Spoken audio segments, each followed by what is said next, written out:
অন্ধ মোহবন্ধ তব দাও মুক্ত করি, রেখো না বসায়ে দ্বারে জাগ্রত প্রহরী।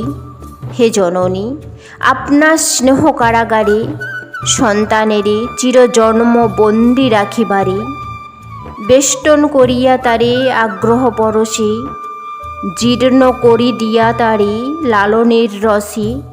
মনুষ্যত্ব স্বাধীনতা করিয়া শোষণ, আপন ক্ষুদিত চিত্ত করিবে পোষণ।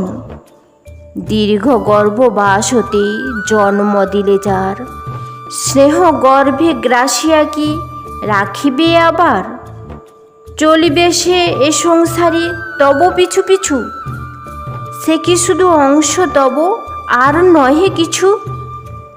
নিজের সে বিশ্বের সে বিশ্বদেবতার সন্তান নহে গো মাতো, সম্পত্তি তোমার।